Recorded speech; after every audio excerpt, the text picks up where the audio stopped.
So, good afternoon, everyone. I hope everyone is still awake, given that the time around this time, usually the most sleepiest time of the day. And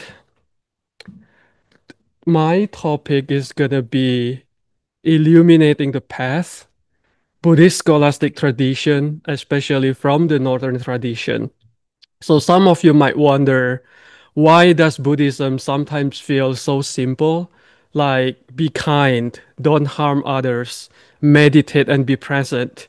And yet, other times, we see texts and teachings that are full of detailed lists, categories, and even debates about things like mental factors. We are going to talk a lot about mental factors in this topic, past and future dharmas, or non-material karma, all these very, very technical terms. So what's going on here? So this is where we meet the Buddhist scholastic tradition, a movement in early Buddhism where monks and teachers began to organize the Buddha's teachings, analyze them deeply, and create systems to understand the nature of mind, suffering, and liberation.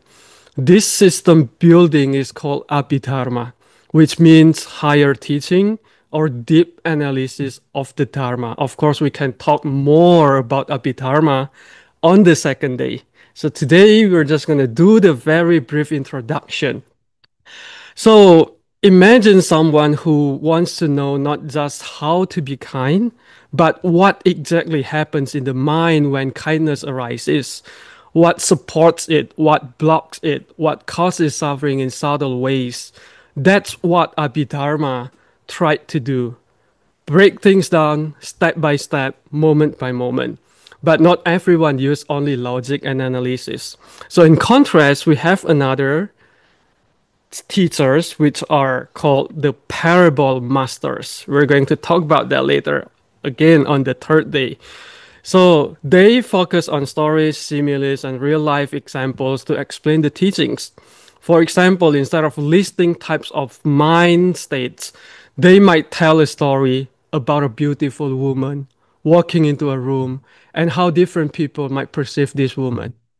So these two styles, deep analysis and practical storytelling, both existed within the early Buddhist tradition, especially in the northern regions like Gandhara.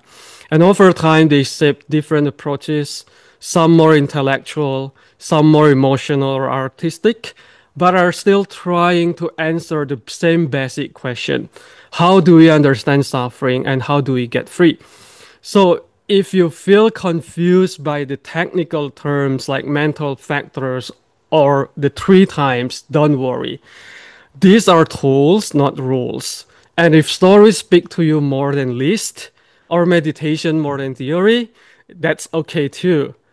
So my agenda, it's kind of tentative here. The first day is gonna be introduction. The second day gonna be about Sarvastivadin Abhidharma. What is this Sarvastivadin? We're gonna talk about that tomorrow. So literally, Sarvastivadin, this is a Sanskrit term, consists of Sarva, which is all, and Asti, which is exist. And Vadin means the one who speaks. So to put everything together, it means the one who speaks, everything exists. What does not exist? None. Everything exists. So this is one particular type of Buddhism. And then on day three, we're going to talk about another type of Abhidharma called Sariputra Abhidharma. Anyone knows Sariputra? The chief disciple of the Buddha in terms of wisdom. And then we are going to discuss also about the parable master, right? Already we can see in the discourse of the teaching of the Buddha, in the sutra itself, we use a lot of similes and metaphors all the time, right? Even in the idea of, let's say, defilements. What is defilements? It's not an abstract concept. It's worked within a metaphor, like a water that is being defiled. So that's the idea of defilements. Our mind is like water. And then on the last day, if we still have time, I I always over prepare on almost all my talks, and it never get done by the time. So I know I have to cut things down, but still I'm over prepared. But let's see. Okay, on the last day we're gonna talk about Kashmir and Yogacara, or the practice of meditation, the so-called yoga and the origin and the technique from the northern tradition and the conclusion. All right, so I'd like to begin today's talk with introductory points. The first one is a very basic, this kind of points. I want to ask you all to step back and think about religion, think about Buddhism in overall, right? So the first point is Buddhism is a religion. This is age-old debate and question whether Buddhism is a religion or philosophy. But Venerable Yin-Shun states that Buddhism is a religion. Why? Because Buddhism is a religion distinct from theistic religions. So suppose one studies it merely as a general cultural phenomenon. We see this term cultural phenomenon. And we'll come back to this idea again and again later. Suppose we see it merely as cultural phenomenon or as an ordinary theistic religion. In that case, one will not correctly understand Buddhism, regardless of how we define religion, whether it involves God or not. Buddhism is considered a religion. Suppose we define religion as involving a concept of God. In that case, Buddhism also has the concept of God, right? Such as in the term of nirvana, if you want to define it as God, or dharmakaya, the dharma body, and etc. etc. If religion must have defined beings, we can also name many defined beings in Buddhism, such as Avalokitesvara, Guan Yin, Amitabha Buddha, a few as divine savior, Dharma protector spirits, and various kinds of gods and goddesses in heaven, right? So even if you view Buddhism as philosophy, way of life, folklore, or cultural phenomenon, it's still as correct as you described. However, the matter is not whether Buddhism falls into a specific category. We need to understand that Buddhism can be viewed from different angles, including theistic, folklore, historical, and philosophical perspective. So we need to be aware of the multifaceted of Buddhism. It doesn't have any central core emphasis on particular teaching, nor does it have to be that way. This is the beauty of Buddhism, in which we can learn it without pressure and learn whichever aspect is useful to us. For your information, the first day you don't have anything but pictures, right? But on the second day forward, I'll have nothing but words. So I want to apologize in advance. On tomorrow, you'll see all jumbling words on the screen. No images, very little, very minimum. So the other two extremes are secularization and deification of Buddhism. These two processes will not lead to the flourishing of Buddhism. Buddhism as a religion has its own beauty and can stand on its own without being secularized or deified. In the history of Chinese Buddhism, there has been an overemphasis on death rituals and spirits. Recognizing this, Master Taixu especially advocated for a human life Buddhism as a remedy, reorienting our practice toward the living realities of human existence. But the downside of this type of Buddhism is that people begin to pursue a rebirth in heavenly realms or to worship celestial beings as opposed to ghosts and spirits. Master Yin-Shun, on the other hand, modified this and proposed a human world Buddhism. I know it seems strange, this kind of phrasing or translation. What I'm trying to say in Chinese is 人生佛教 and 人间佛教. So if you want to be very literal, is one is focused on the human life, whereas Venerable Yin-Shun focuses on the human world. So the one is on the subject on the being, but Venerable Yin-Shun focuses on the realm, the human realm itself. So it will provide a remedy as opposed to ghosts and heavenly realm. So we just stick in this humanly realm as opposed to any other realms in Buddhist cosmology. The second, Dharma originated from the Buddha's enlightenment. The Dharma indeed comes from the Buddha's enlightenment. However, the Buddha's teachings and rules in the world are not completely identical with the Buddha's perfect awakening, as they were given in response to specific circumstances and established accordingly. So we got to know the difference between the Buddha's perfect enlightenment, what he awakened to, and what he taught us in the world. There might be some discrepancy there.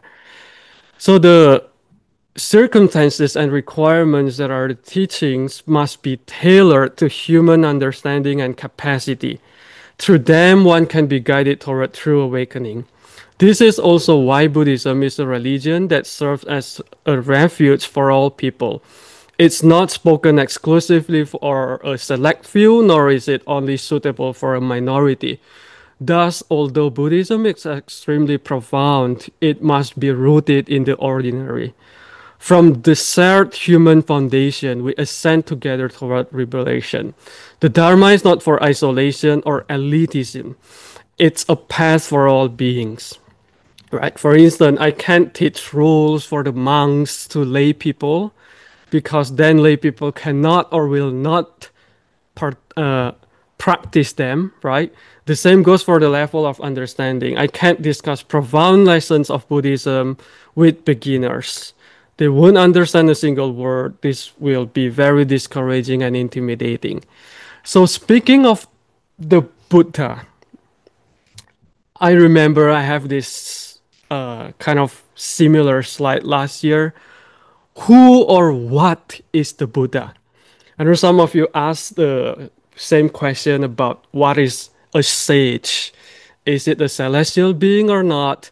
So if you look at this sutra, this is part of the Gandhari manuscript sutra, which also can be found in Anguttara Nikaya in the Pali canon.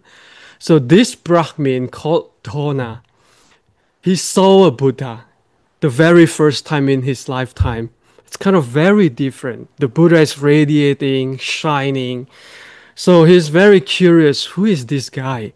So he chased down the Buddha and asked the Buddha these questions in a nutshell, right? First question is, he asked the Buddha, could you be a deva? Anyone knows what deva is? A god. Are you a god?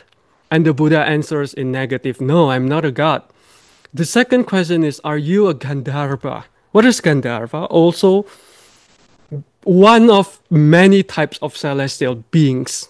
It's kind of the god of fragrance, right? Kind of the musical god of type of thing. The Buddha answers no. Are you a yaksha, also a kind of spirit? The Buddha answers no. Here's the interesting part come. Are you a human being? What the Buddha says? The answer is no, I'm not a human being. So the next question by Dhona is, who then, Venerable Sir, would you be? So what are you? You're not a god, you're not a human, you're not a ghost, you're not a spirit. And the Buddha answers, Brahman, I am the enlightened one. I am the enlightened one. So by the definition, Buddha by itself means the enlightened one or the awakened one. So I try to not kind of translate the idea of arahant into sage because it's kind of clash into the Christian or Western idea of sages in which they are mostly celestial beings. So in other words, we can also use the term the wise one or the enlightened one as opposed to sages because it's kind of in a blurry situation if we use that term in English in Western.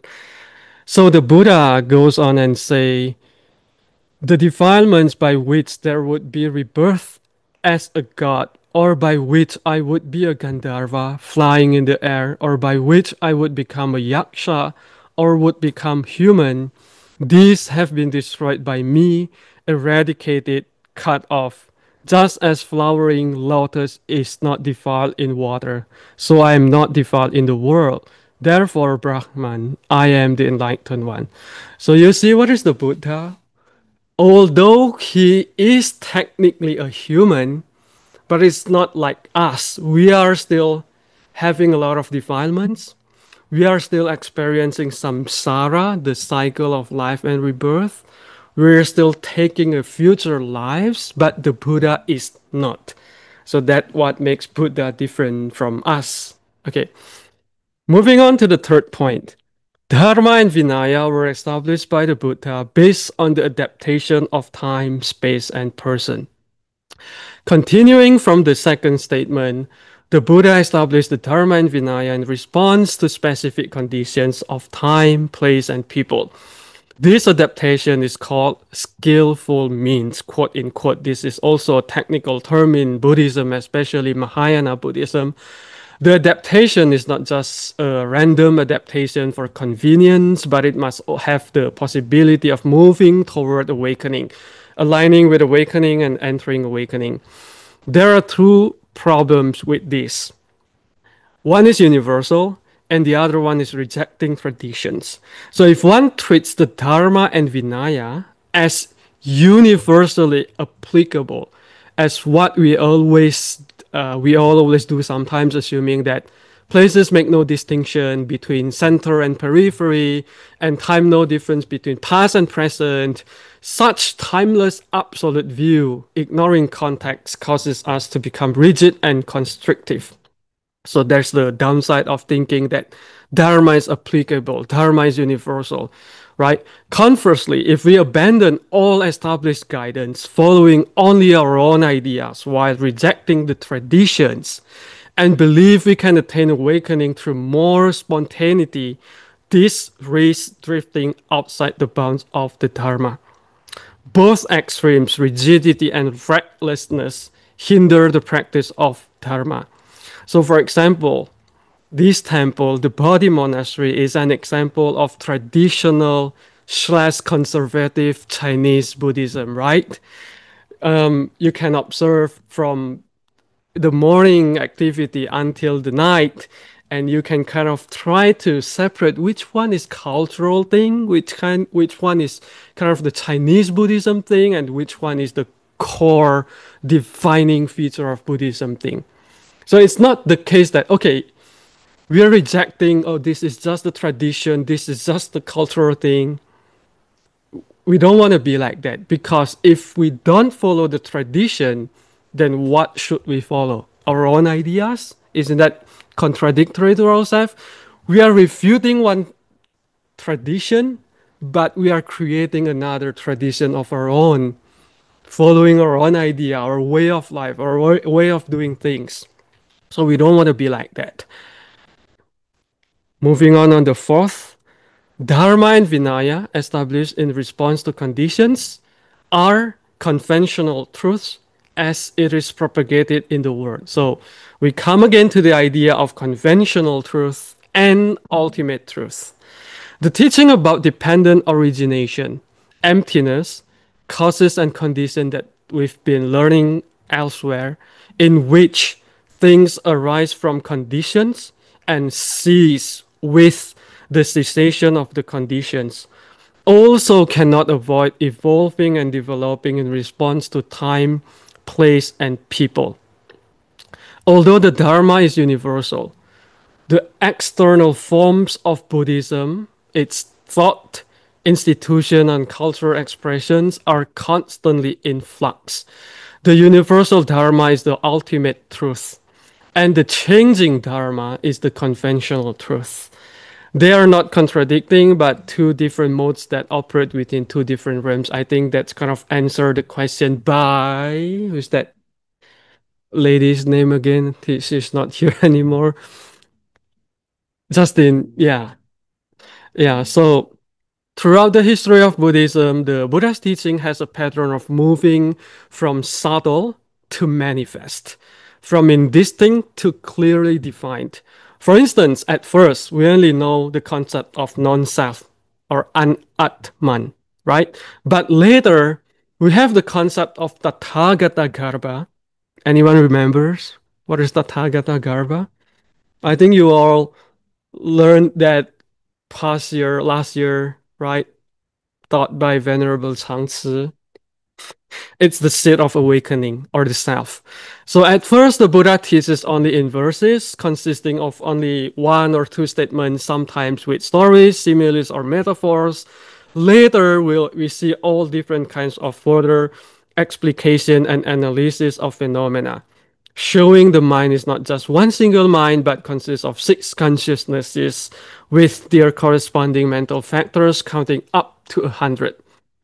So this is an inevitable course in the evolution of ideas, adaptation to particular times and places, or resonance with specific capacities of beings naturally results in the special development, whether focal or partial or certain aspects.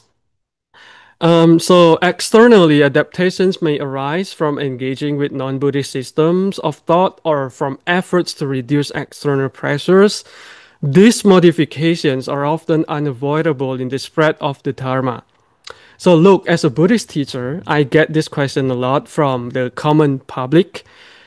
They often ask me, if there is no self in Buddhism, what is it that transgress from life to life? Or if Buddhism emphasizes on suffering or dukkha, what's different is it with pessimism?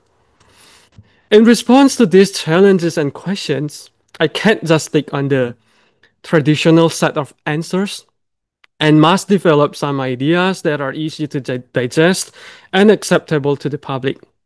So the sages from the past did the same thing too. That's why we have the concept of alaya or the sixth consciousness, in which it is the subtle consciousness that transgress from life to life, or that Buddhism is not just about suffering, it has the pleasure aspect. One can still pursue the pleasure and satisfaction of learning the Dharma and practicing the Dharma. One can pursue any ambitions as long as we do it with mindfulness and does not attach the end result. So, from the perspective of Buddhism in the human world, change is not only natural, it is necessary. However, the Dharma possesses essential characteristics that make it what it is. No matter how it changes, one must not ignore these defining features. The more we listen, read, and learn, the more we get a sense of the defining features of Buddhism. When certain aspects such as meditative practice, philosophical doctrine, institutional structure, esotericism, popularization, or devotionalism are overly emphasized or disproportionately developed, extremism may emerge, harming both the integrity and essential nature of the Dharma. So, when adapting to or incorporating external ideas, if the distinct qualities of the Dharma are not safeguarded, then over time the boundary between Buddha and Mara, or good and evil, may become blurred. These are the realities within the history of Buddhism. Evolution and development do not automatically equate to progress or correctness. So we have to bear in mind it doesn't mean that the later the Buddhism it is, the correct or more progress it is. Just like our life, just like our world today, we are living in the 21st century with all of these AI, nuclear technologies, and everything.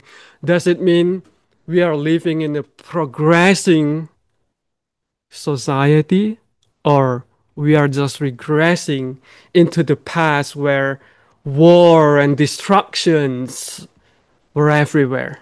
So this is the one thing that we have to bear in mind. That's why sometimes the notion of ancient doesn't necessarily mean old, right? Or without having any use anymore, because ancient wisdom is sometimes more useful in today's society than modern technology per se. It depends on how we use and interpret these two types of things.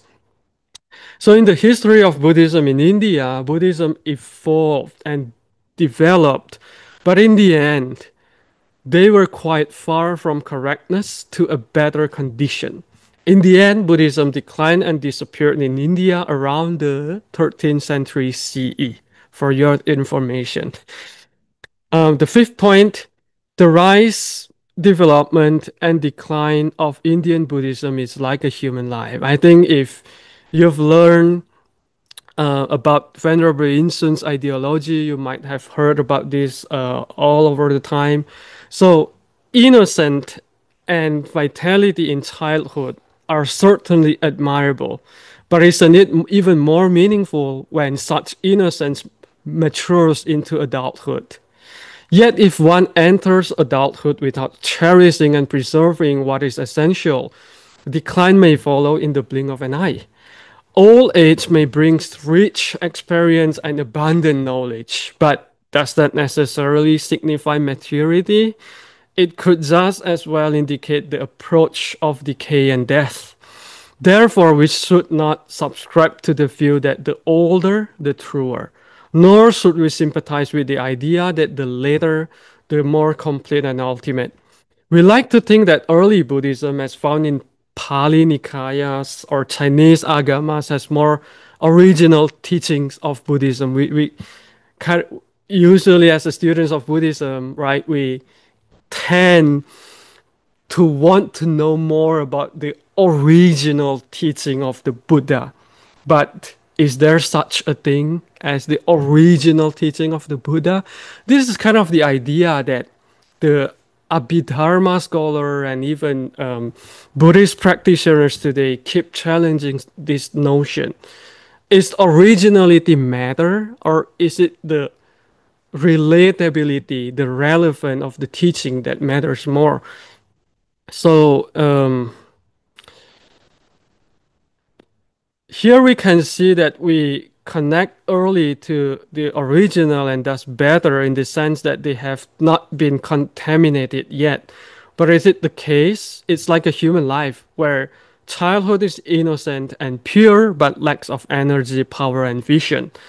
Some Buddhists will say that Buddhism from a later period is better and more complete. Just like human life, although old age is seen as having experience and praiseworthy, and sages are often portrayed as old guys with long hair, long beards, carrying a stick, it's actually closer to death. And there's nothing much to do. There's nothing much it can do. So if we were to choose, we should learn from adulthood or Buddhism at its prime period. What form of Buddhism was it in this period? It was early Mahayana, represented by the Prajnaparamita Sutra, Diamond Sutra, and Heart Sutra, some of which we've learned and been exposed to. So, in the end, I'm not saying only adulthood is the best. Each stage has its own functions and benefits within its time period, which we cannot neglect. Notice also that each period has its own authoritative canon, quote unquote.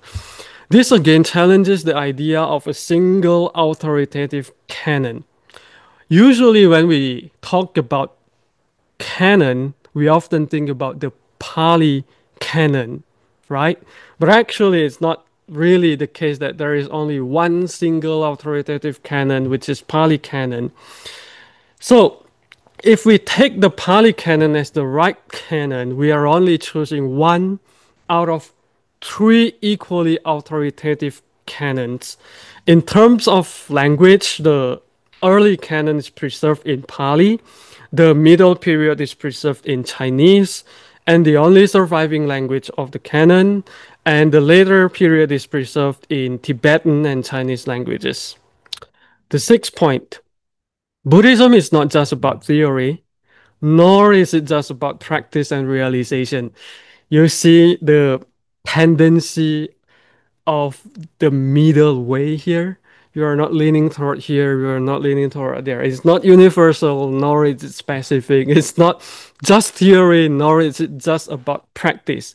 So this is the kind of attitude we want when we learn and practice Buddhism, a well-rounded, well-grounded, all-inclusive, open-minded kind of attitude. So both theory and practice must be assessed through their actual expression in real-world conduct, how one engages with people and responds to circumstances.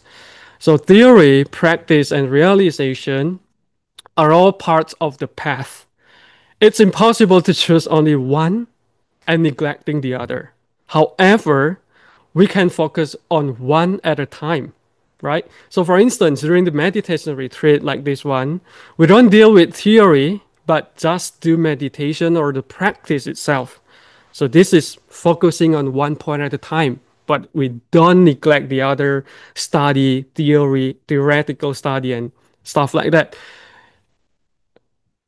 And when we speak about theory and practice, so these questions pop up: which teaching and which practice? So if you're unsure, visiting a temple and receiving the teachings and prescribed practices are the easiest and safest way to engage with Buddhism kind of directly, right? Rather than you are creating your own set of practice and theory at home without a guidance. So the starting point, the safest way, the easiest way, just come to the temple, following all the rules and schedule and method and whatever teachings are given to you and digest it. So you might come up with questions, comments, or any ideas that we can talk about later. So does it make sense so far? I know I'm speaking a lot.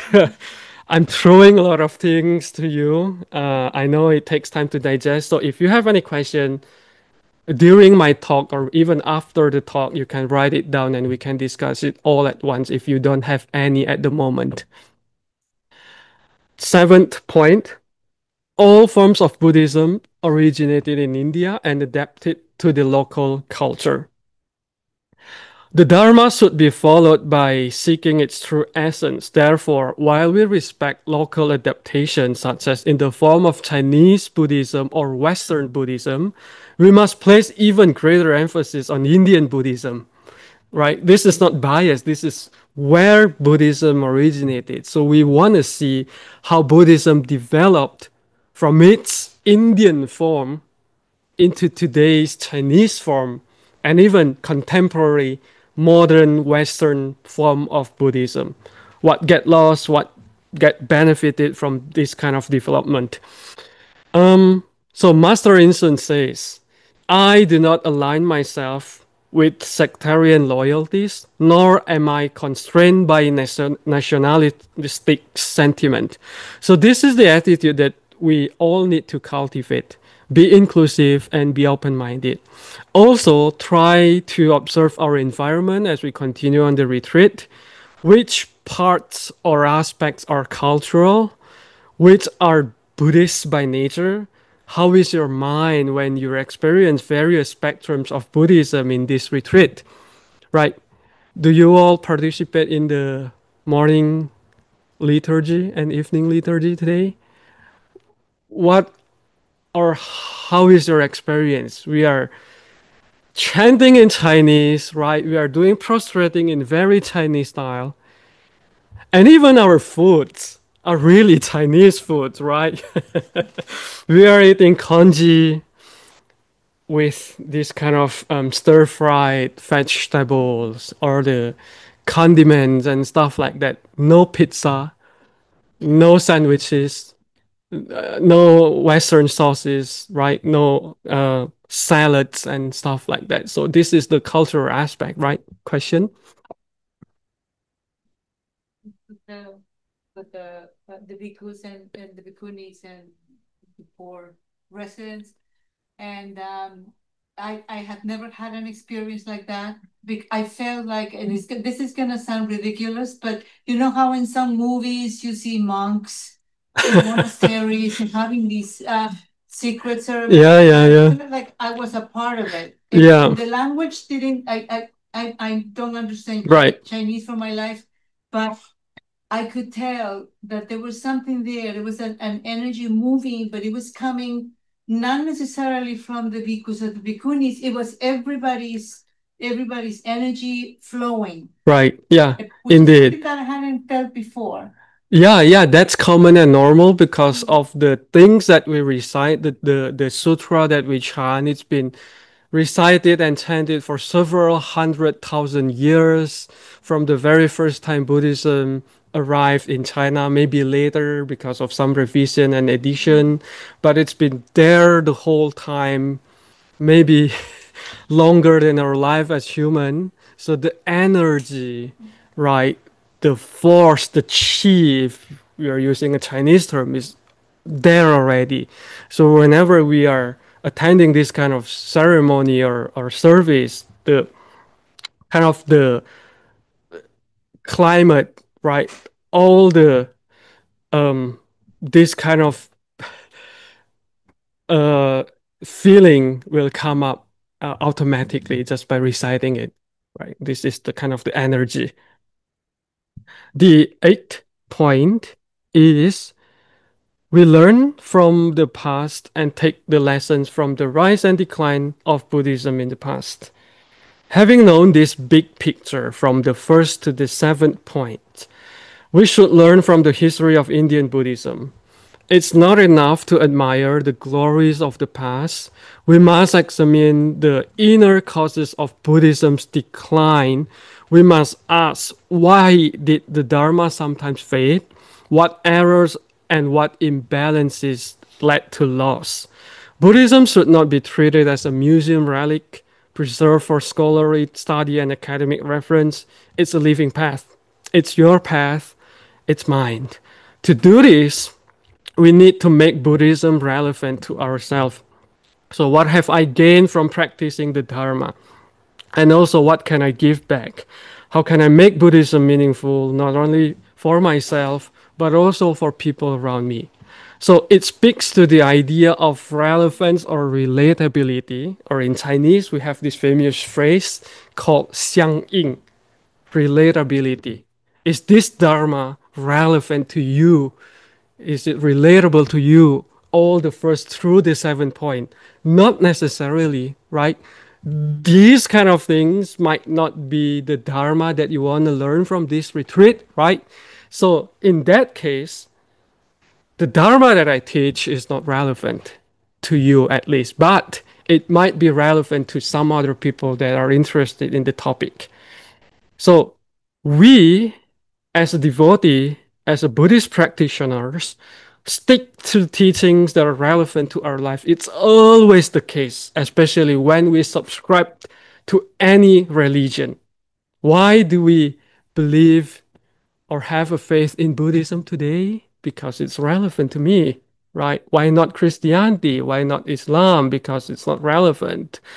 So, in contrast, we abandon what does not resonate with our lives or preferences.